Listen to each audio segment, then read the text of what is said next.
So what brought you guys up here? Yeah, Jay's looking over at me.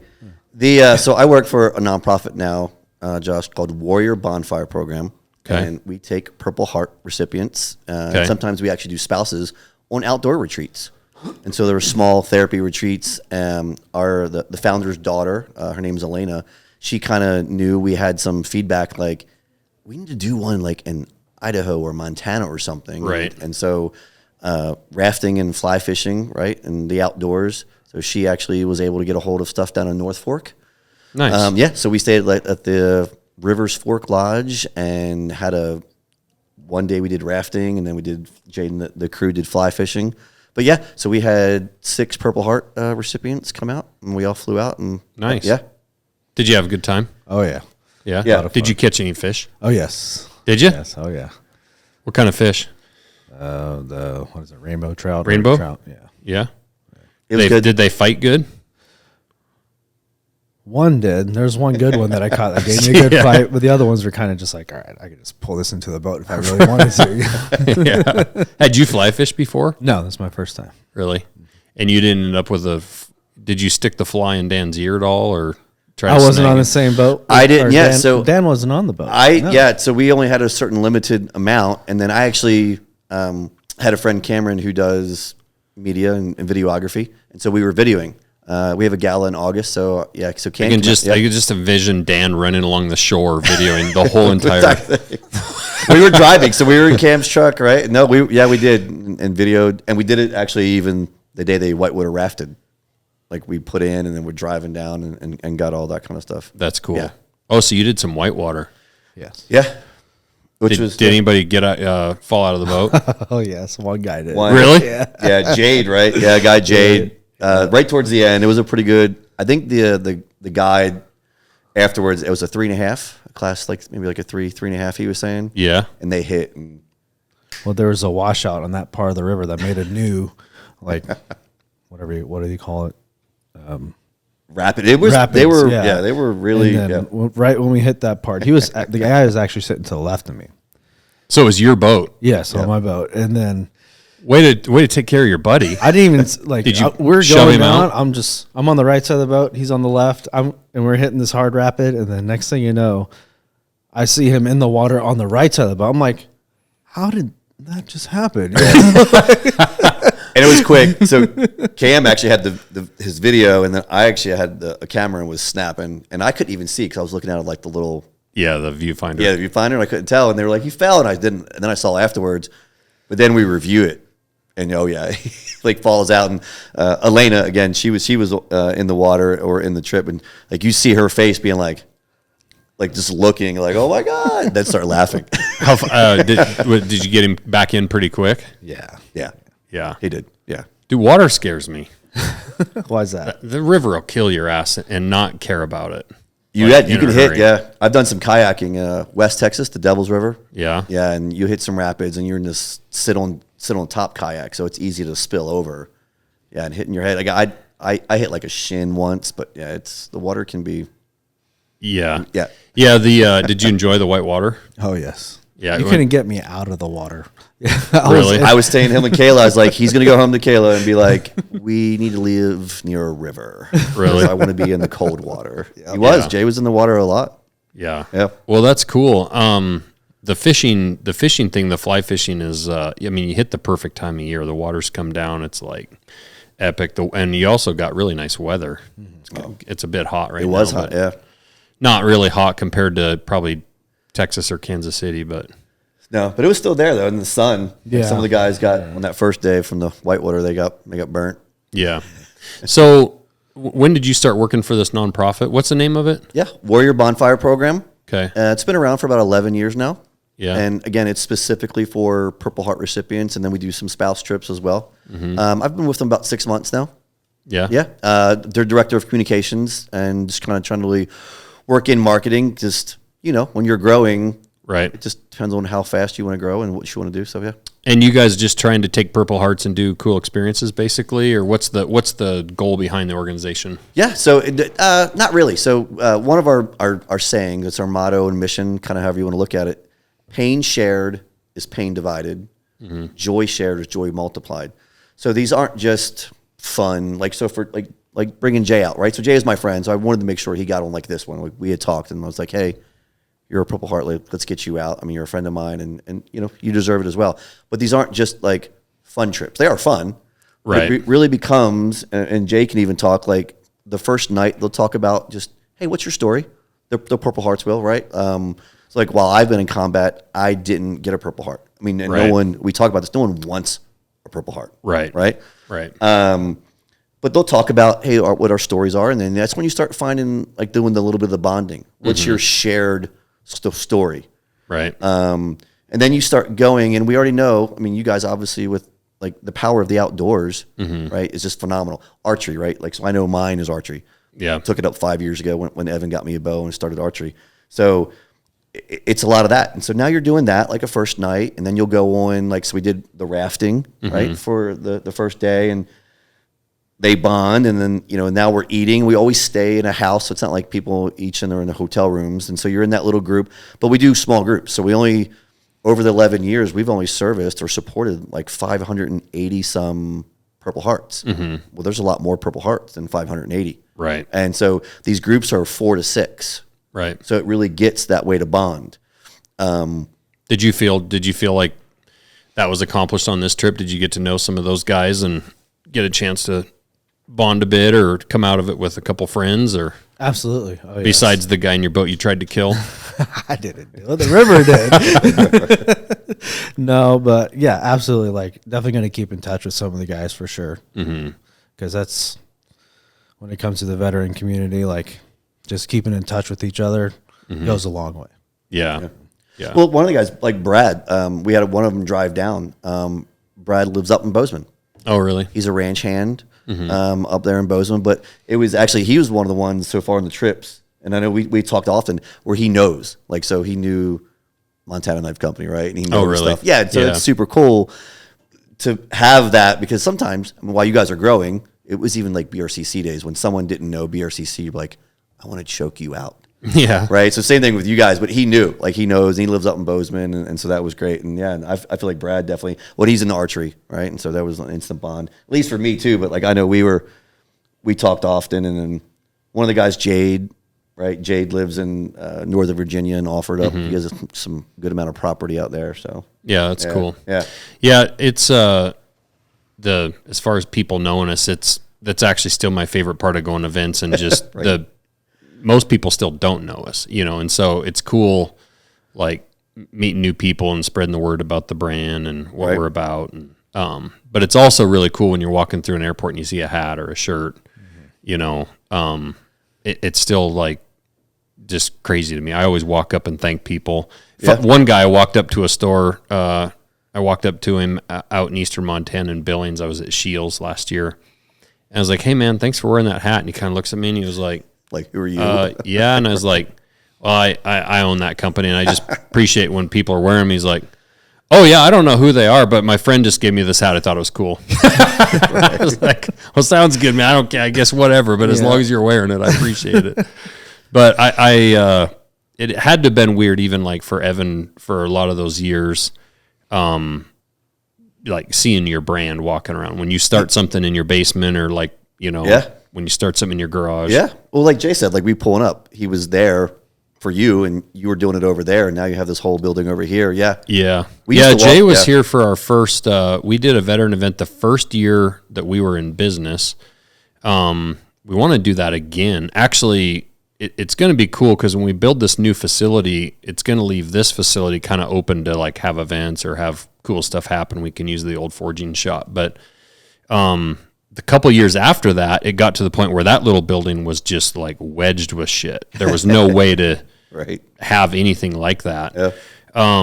But that was a really cool deal, because I'd quit my job January 1st, and then that was, I think, in August when we had you guys up. Yeah.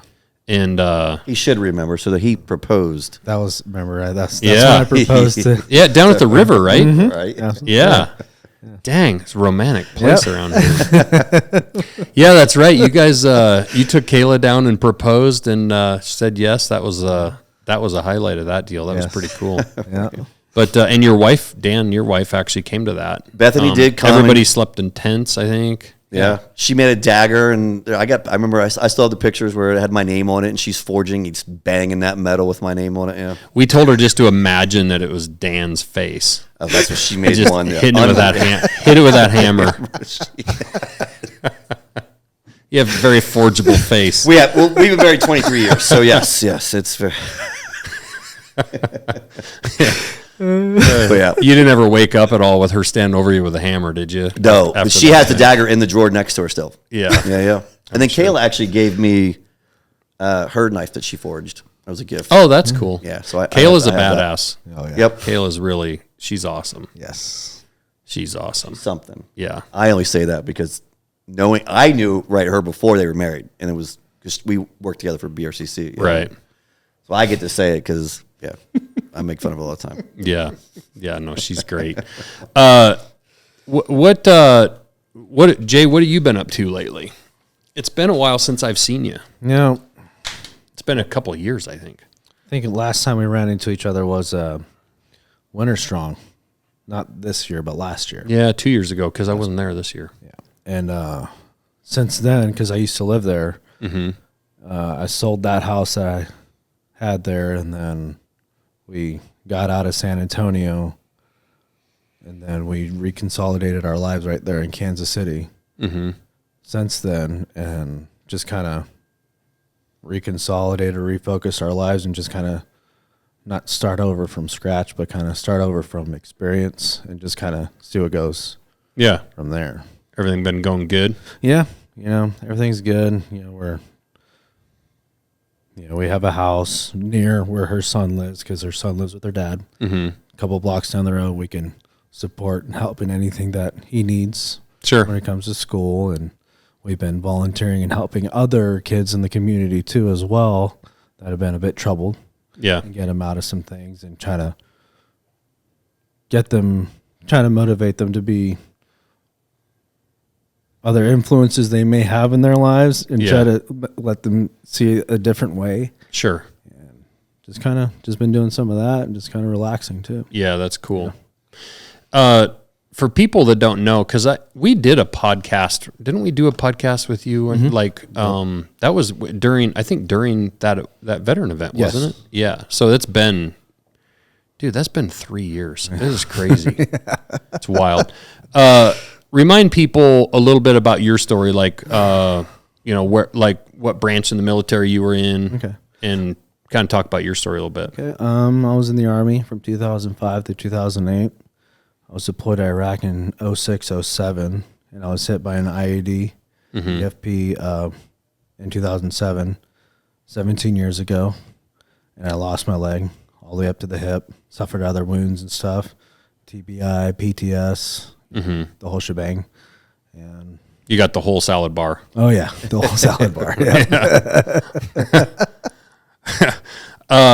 What was that your first? Leave it to me to make jokes about it, but You have to. We did. It's been 17 years. Fuck off, Jay. I think it's funny. It's been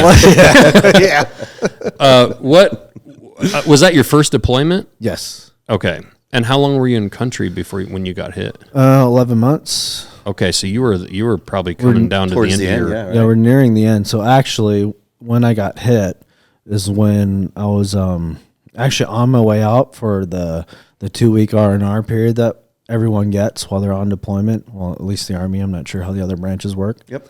Who cares about the other branches? Yeah. It was one of those 15, 16-month long deployments they were doing at the time. And I was actually leaving the patrol base that we were at and on my way to go home for my R&R period, rest and relaxation. Yeah. And that's when I got hit. And you were on foot, or you were in a vehicle? We're in a vehicle, like a 4-vehicle convoy. I was in the last Humvee. That was the one that hit the. Was that a remote detonated then, or? It was remote detonated through a command wire. So there's someone with a clicker or something and a wire leading up to the bomb. Yeah. And, just wait until we drove by and just. Yeah. And then, long story short, they pulled me out of that vehicle between medevacing to a base, helicopters and all that, got into surgery, woke up in the Baghdad hospital there. and woke up to see my dad was there. Oh, really? Yes, because my dad was in country at the time contracting. Oh, wow. Oh, no shit. He just retired from the army, and he was contracting in Baghdad. And I woke up in the hospital with my dad at the edge of the bed. Wow. He told me what happened to me. And I remember the first, he's like, all right, he said some things, and I remember he's like, yeah, you lost your leg. I remember lifting up the blanket, looking down. I was like, oh, wow, I really don't have a leg there. I just remember tubes and all this stuff, and then the first thought that kind of came into my head before I said anything was like, okay, they literally make legs, so I'm going to be fine. Right. And then I looked at my dad. I was like, hey, how was everyone else in the vehicle? And he said everyone was fine. And then fast forward, medevac all the way from there to, Germany, then to San Antonio, where I did all my recovery at Brooke Army Medical Center. And then, is that the Center for Intrepid? Mm-hmm. Yeah. Okay. And no one else was really injured in that vehicle? No, not severely. Yeah. So I was the only severe injury. And then from that point on, while I was in San Antonio, was all my therapy, recovery, and all that. Then medically retired, and yeah. What do you remember up before the IED? Just like your months in country. What were you doing in those first 11 months? We did a lot of different things, but mainly just patrolling, kind of having a presence out in the city, because we're in Baghdad mainly, and we're just having a presence, kind of doing we're almost like police, and just kind of making sure the area that we had that we were patrolling was as safe as we could make it for the populace there.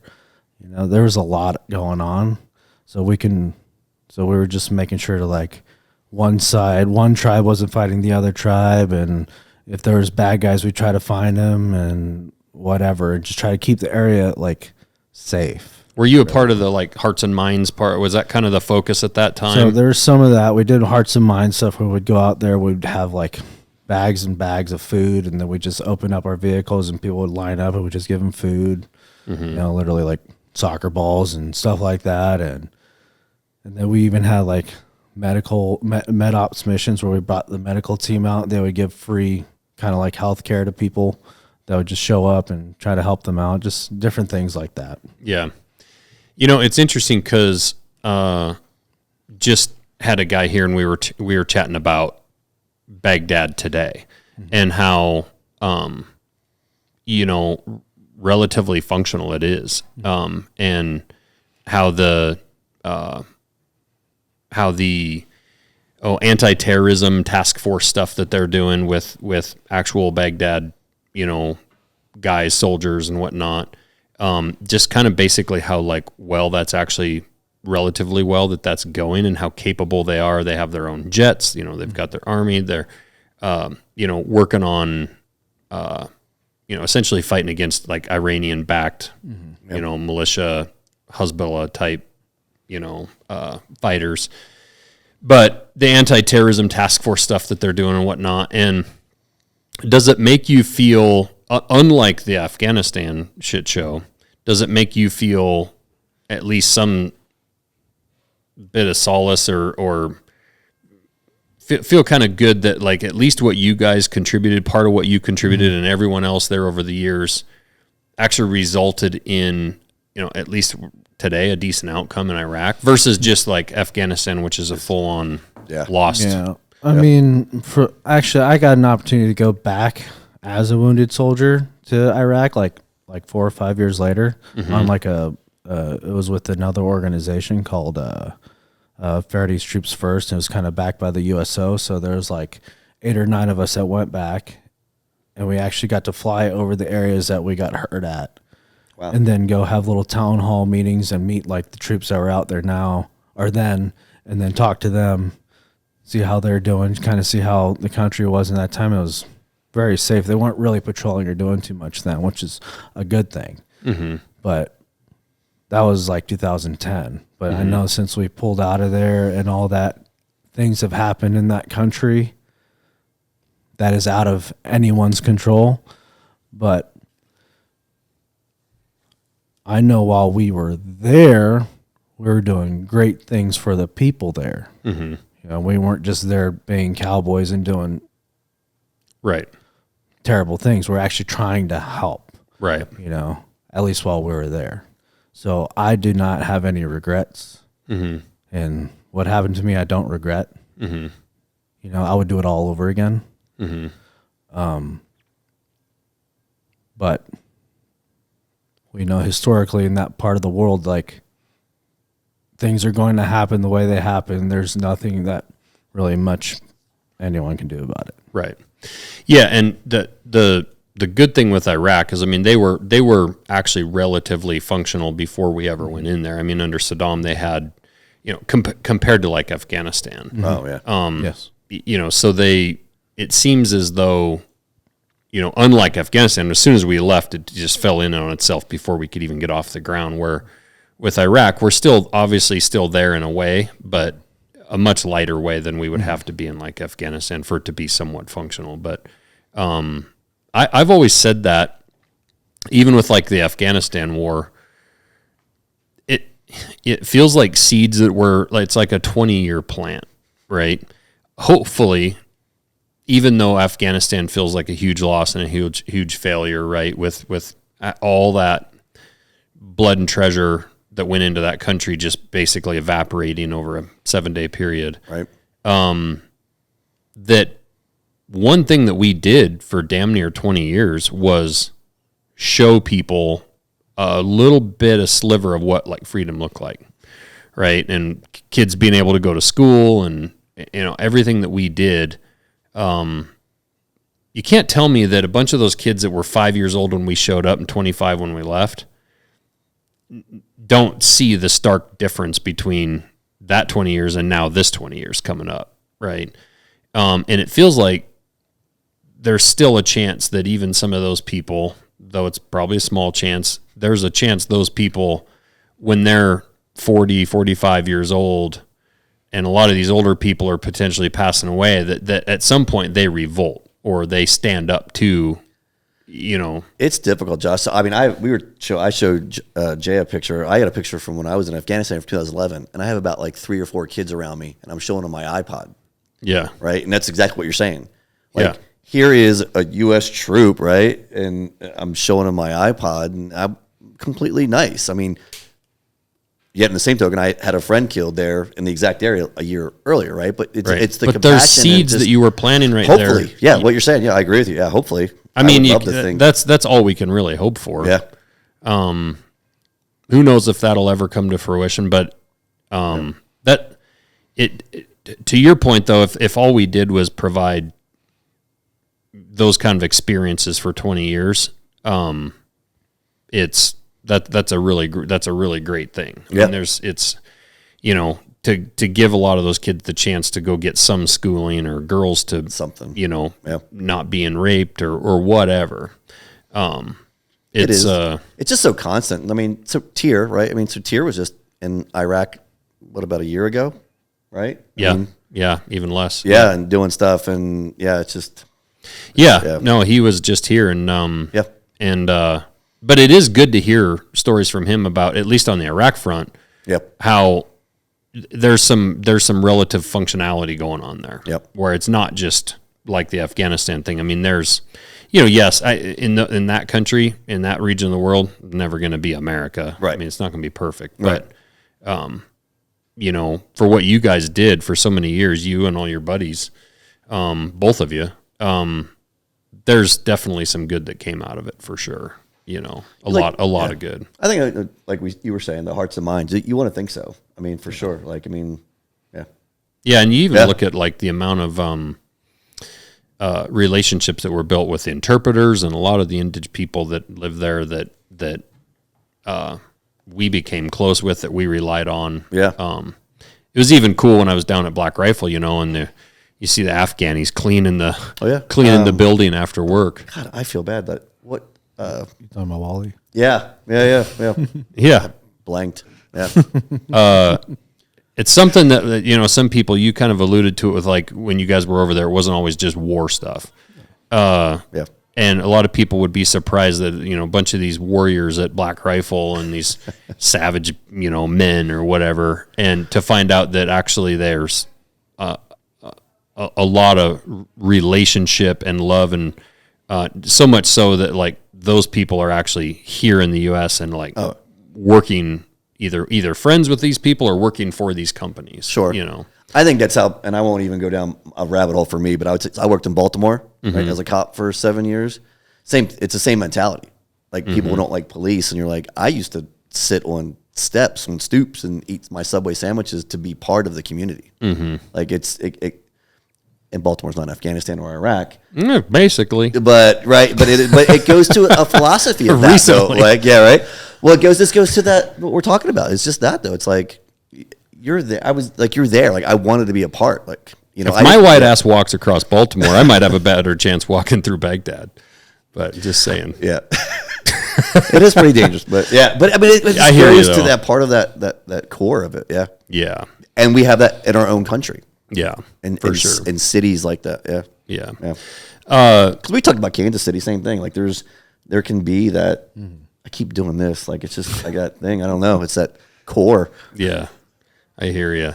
No, it's what was your you were in the Army as well? Air Force. So JT and I both we were TACP, JTACs together. Okay. Yeah. All right. Yeah. And did you deploy to Iraq as well, or just Afghanistan? Just Afghanistan in 2011. Okay. I went back as a contractor doing ISR work, but right. at least was in the air. But yeah, 2011. Explain what a TACP does. Yeah, so Tactical Air Control Party, and then I was a JTAC, which is Joint Terminal Attack Controller. So I was the Air Force guy attached to an Army unit, providing close air support. So close air support is the A-10s, F-16s, whatever, the drones, to artillery and everything like that. So you're stationed with the Army, and then when the Army, like we like to say, kind of can't out-Army or, shoot back when you're doing some stuff, you were the Air Force guy to be able to provide that close air support to get, whatever firepower in. Right. Yep. That's got to be a hell of a feeling when you're on the ground and you make that call and the Air Force shows up. It's got to be. Well, we would do patrols. I mean, so there's a thing called the TOC, the Tactical Operations Center. So it's like, like this, and you're controlling from your TV screens and talking. No real JTAC, guy wants to be in the TOC control and was always out. So I would go on patrols. You'd walk foot patrol or be in a vehicle.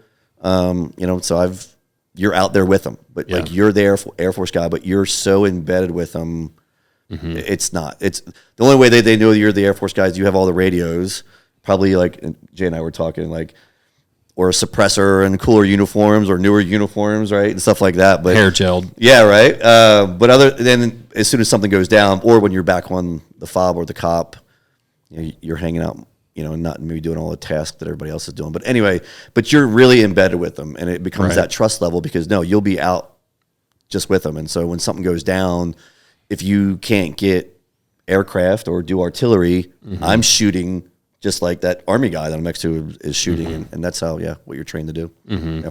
How many years were you in? I retired with 21 years. Nice. Yeah. I'm the old guy, but yeah. It was good. Yeah. Well, it's how was the transition, Jay? Getting back into like daily life then with one leg. I mean, there's also got to be.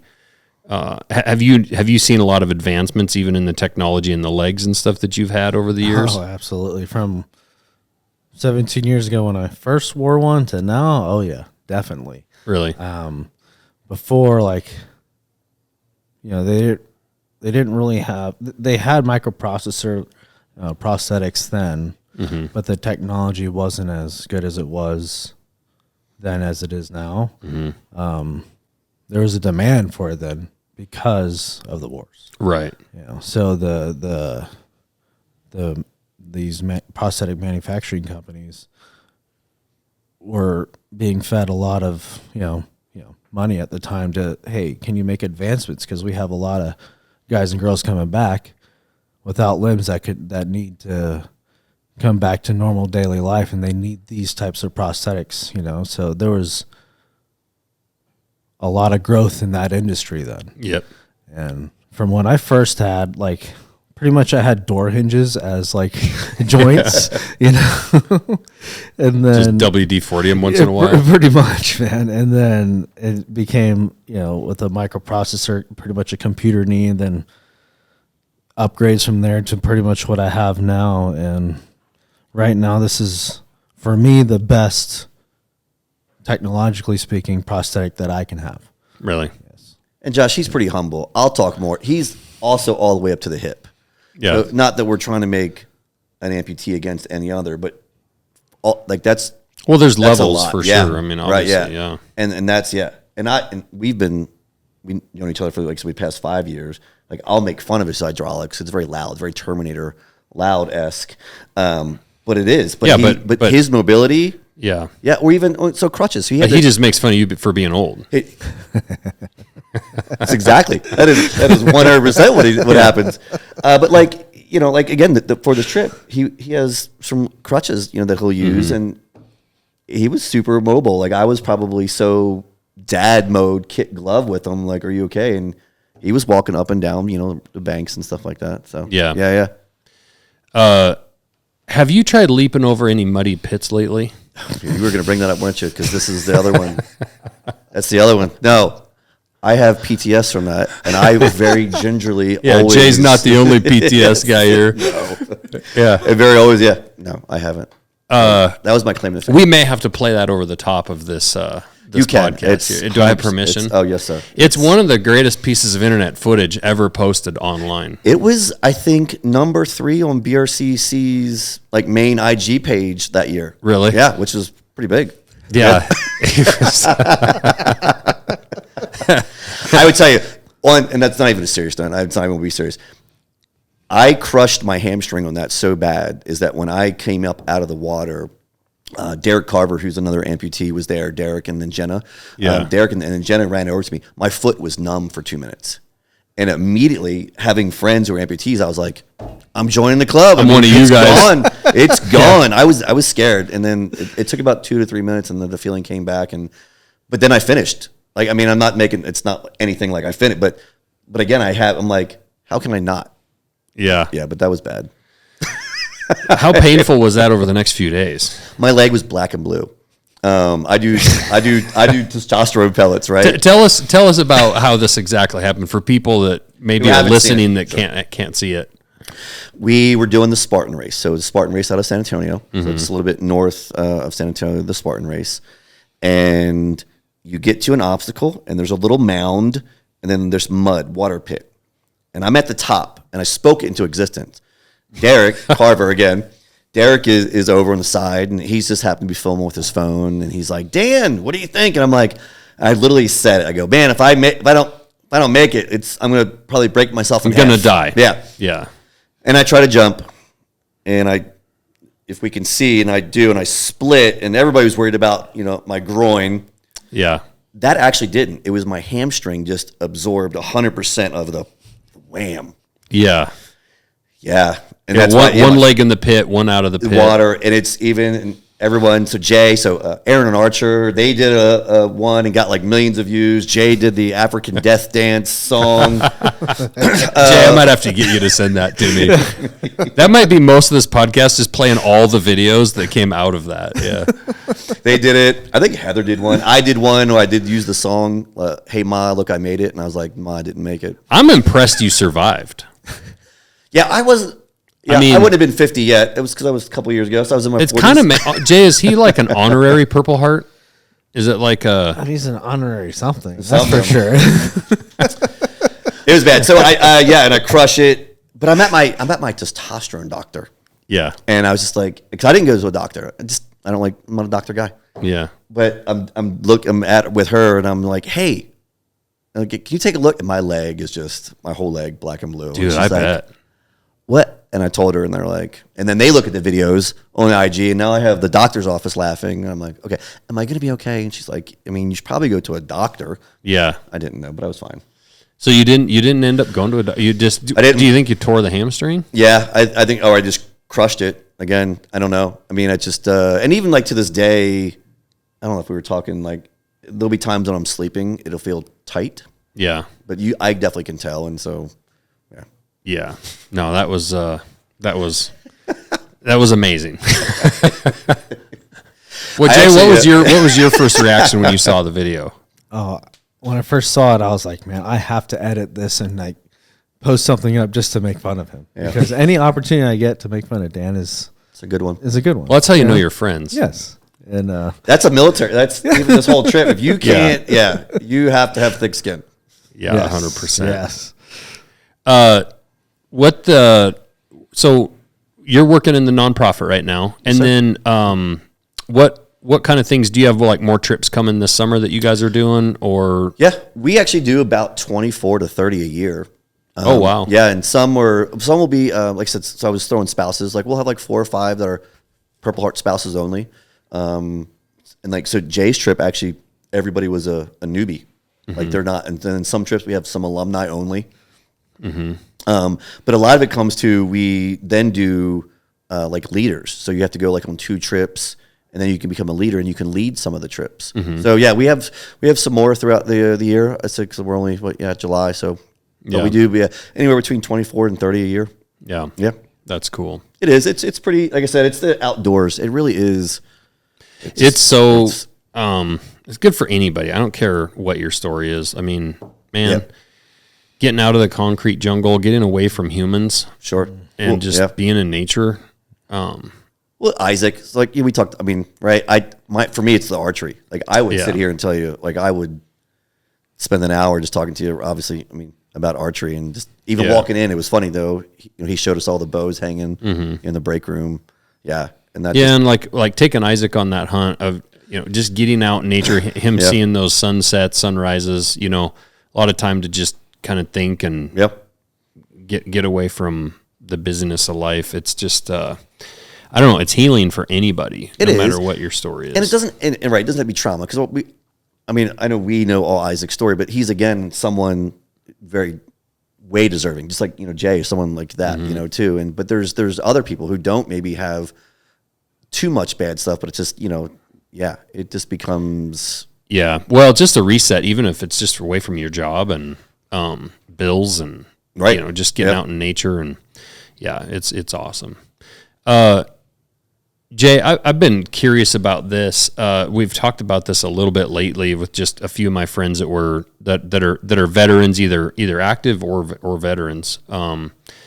With like the changes that I've seen lately in warfare, is a bit like terrifying to me when you see like the use of the drones. Like you see some of these videos coming out of Ukraine, of the way that like drones and technology are being used. I was just at SIG last week and they were showing off some of the weapons that are remote operated, which I know we've had some of that stuff for a while, but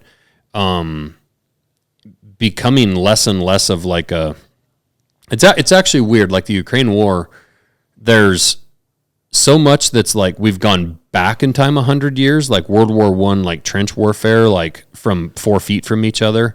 And then the next minute, the technology, it's like we've gone forward 100 years where they're running from a drone. What do you think of?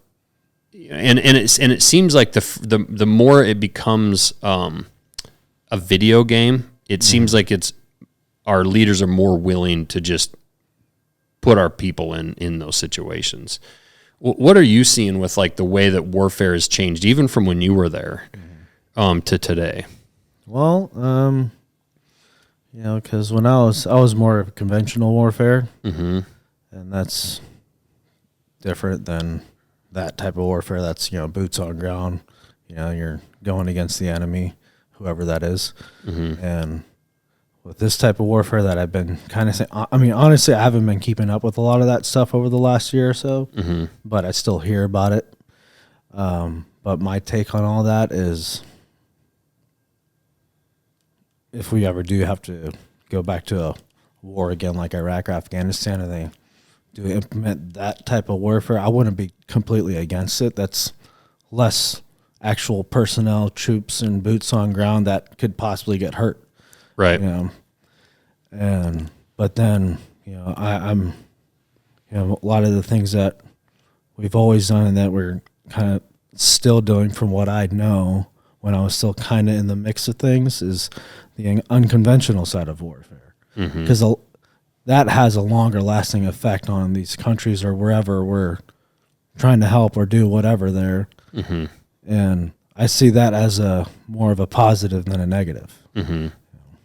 Yeah, I can definitely see in a way, like the less people we can put in harm's way, the better. What scares me is for the first time, I think in our lives, I question if we're like the ones on the actual cutting edge of that technology. It starts to scare me that we might, like, are we ahead of China? Right. You know, I think we are probably in most ways, but that becomes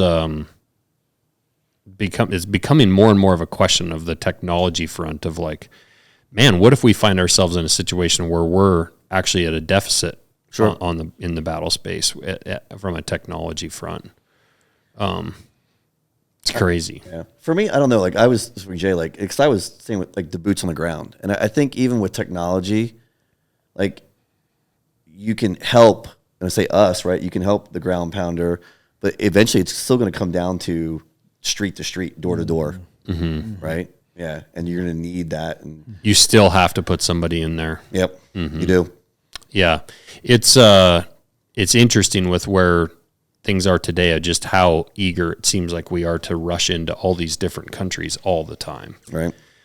Well, we become the world's police, right? I mean, that's kind of right what we've. Yeah, it's crazy with like Ukraine to me because, it's unfortunate what Russia has done, but also I would think that if most of those European countries were worried that Russia was going to take over all of Europe, that they would jump in and do something about it. Right. I mean, I'm all for going and helping our friends when we need to help them. Sure. But I'm also all for letting them try to sort some shit out for a while on their own. Well, and that's what we come down to. I mean, we were just down at a little bar and grill, and we were talking about that. It's just like spreading yourself, not necessarily thin, but just, you have this, you have that, you have this. Pretty you have damn that. thin, yeah. And I mean, we're worrying about China and Taiwan, but we're also worrying about Israel, but we're also in North Africa, and we're all over the Middle East, and then we're in Ukraine. It's like, holy shit. Submarines come over to Cuba. You're like, what? Well, that's what boggles my mind. I'm like, there's a nuclear sub parked in Cuba. Like, that's a little concerning. Yeah. What's more concerning really to me than any of it is what we're allowing to come across our border, because that's how you end up getting attacked right in your own backyard. Yeah. Like, it's a Red Dawn scenario kind of thing, right? I doubt that's ever going to happen here. I know, but if we do, though, we're coming up here. Yeah, Montana, Idaho. We're coming up here. It's a good spot to be. Sure. Yeah. Maybe we can run a Spartan race together if you come up here. We should do that. I can't even wait for you to have this, because it's just going to be nothing but memes. Some of my employees have tried getting me to run a Spartan race, and I always have a way of scheduling something on that weekend. Like they're gonna have to schedule it and not tell me, and then just abduct me. I haven't done one since, so that's to tell you something. So you're a quick learner. Quick learner, yep. But I have there's guys out of San Antonio. You maybe met them. They did the Medevac podcast. David Reed. Yeah. So they're in San Antonio. They're actually part of a thing called Alpha Warrior, and they have this obstacle course. But you really can't get hurt on it. But it's like a metal obstacle course kind of thing, like monkey bars with stuff hanging down. But yeah. The Spartan race, I would enjoy actually doing a Spartan race if I wasn't fat. Sure. I got to unfatten myself a little bit. I did one with Tier and the gang even the year before that one. We did it with the... Tier did one? He did do one. I have a picture. I got pictures. That guy continues to surprise me. He's a bit bigger. He's mad that I said that. Well, when Tier and Clancy and Trevor Thompson and I. Trevor's a beast. Lacey. Sure. Yep. Well, yeah. Trevor's a psychopath. Yeah. His whiteboard's out of control. Yeah.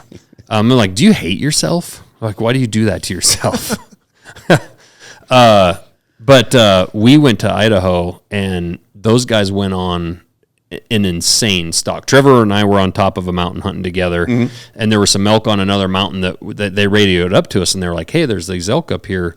Do you guys want to go after them? And we were like, well, by the time we get down this mountain to camp, there's going to be not enough daylight left for us to go. So we told Tier and Clancy to go, and they had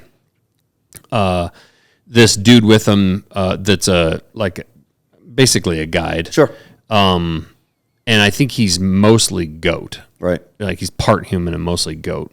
And those guys went after these elk, and I told Trevor, we were both just like, they're not making it up there. I mean, it's 2,000 vertical feet of an elevation gain in about 2 miles, and it was like running out of daylight. Yeah. I mean, they just had a couple hours to get up there.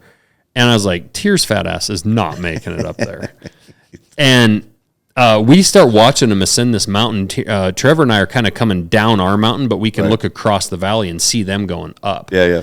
And we get to camp, and I mean, dude, Tier found some Green Beret shit from his past. It's a mindset.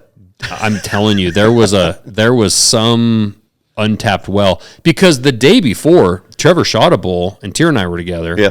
And we went to hike up to Trevor's bull. It was like a couple 100 feet in elevation gain, like kind of steep. Right. And I got there, and Tier shows up about 30 minutes later looking like he's going to die. So I'm like, there's no way Tier's making. I mean, this is 2,000 feet of vertical gain. Right, right. Couldn't do 10% of that the day before.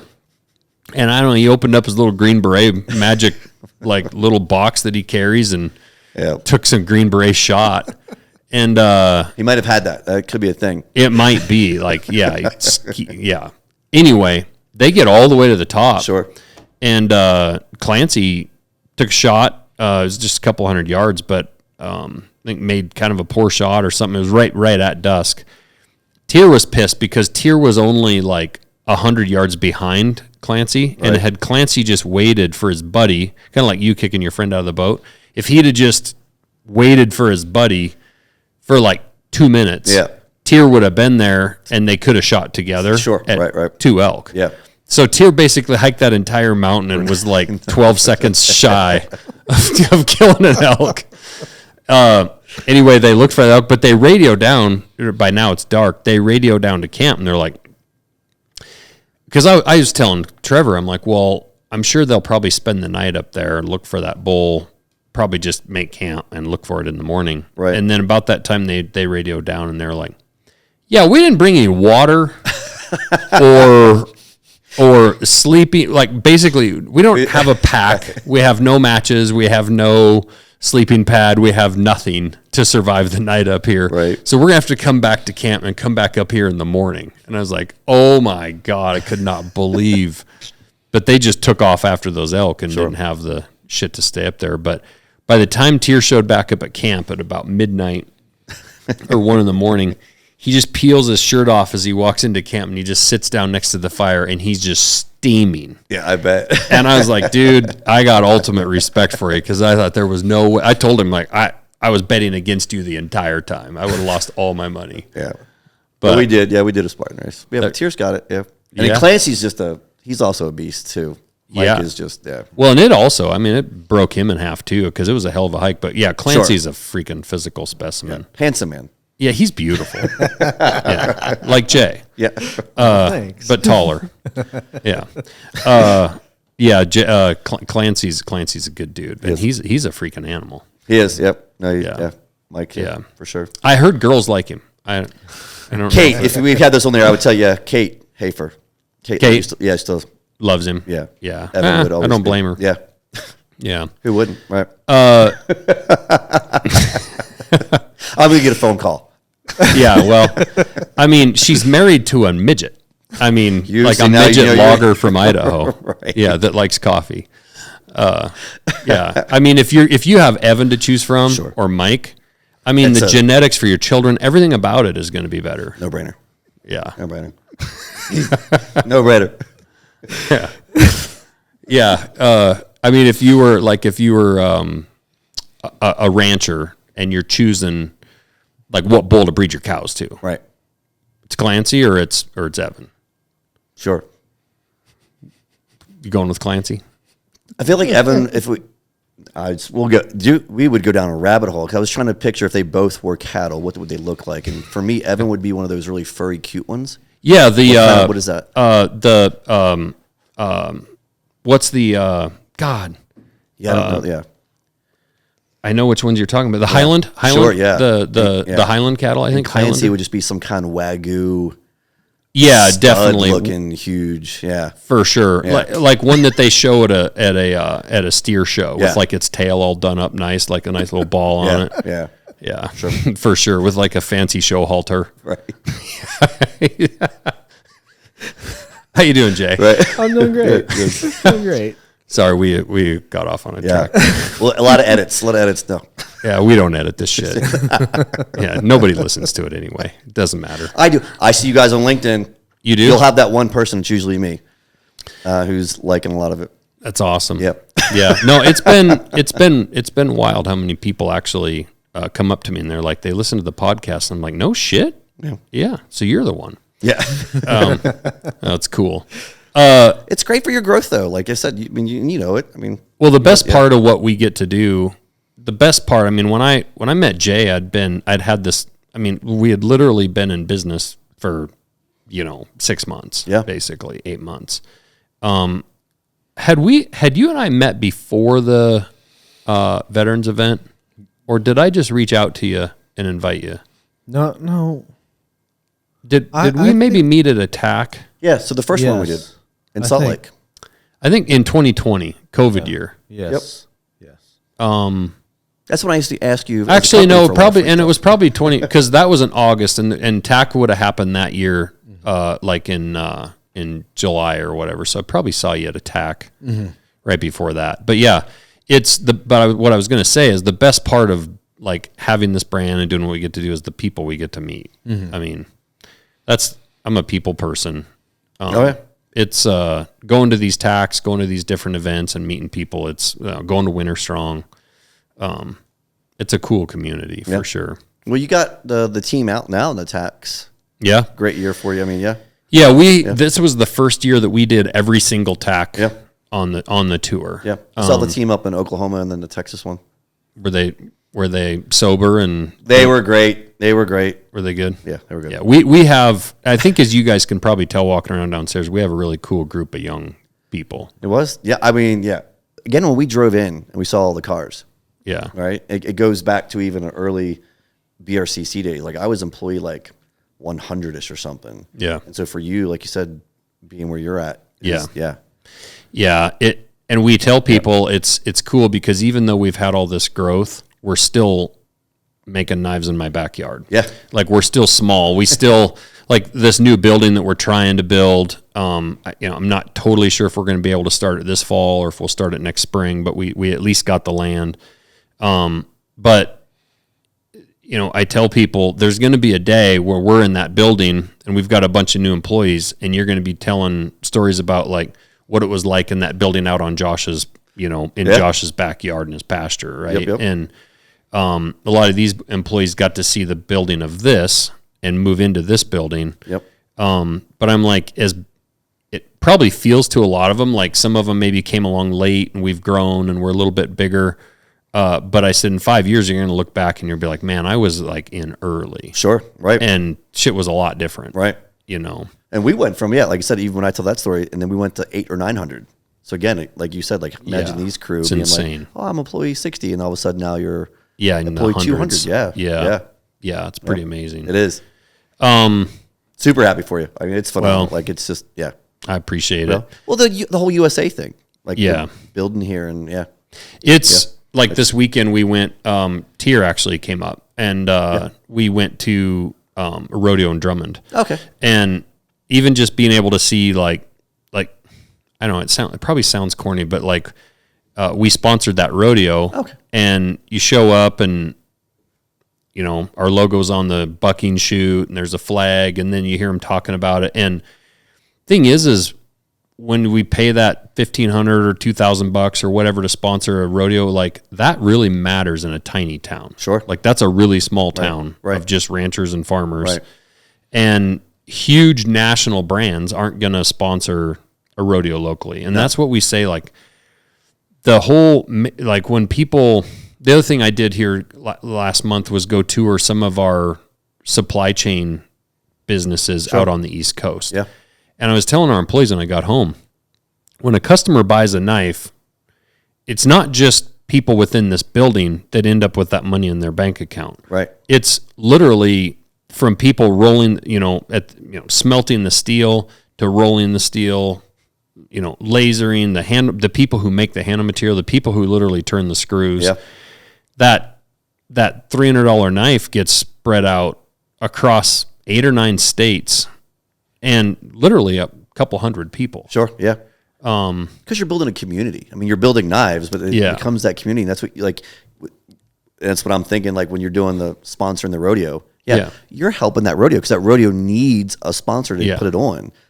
While it's good branding and marketing, right, for you guys, but you're also helping, again, that rodeo and all of that. Yeah. Yeah. And when we see it, like I was always pro, like try to buy American before I had this brand. But now that I'm in it and I actually see, like, if we had these knives made in China, put our order in, that steel would come from over there. It would all get done over there. They'd literally get packaged over there.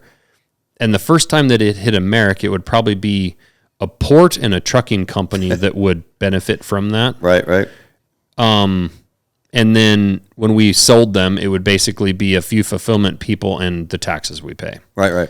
But that, when people talk about buying American, it's not just a slogan. Like, it really actually matters. Yeah. And if people all over this country could do something similar, I don't care what it is. Right.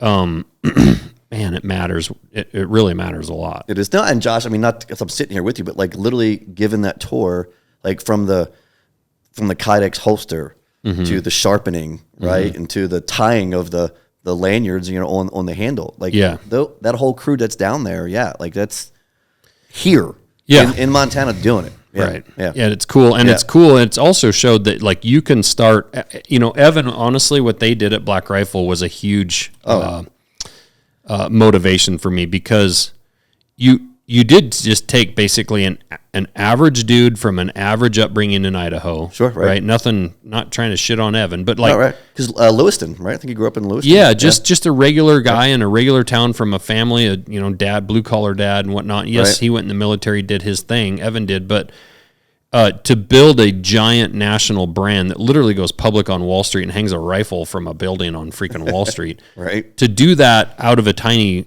town. I thought to myself, well, why can't you build a brand like that in Frenchtown? Right, yeah. Not all of these giant brands come out of L.A. and New York. Right.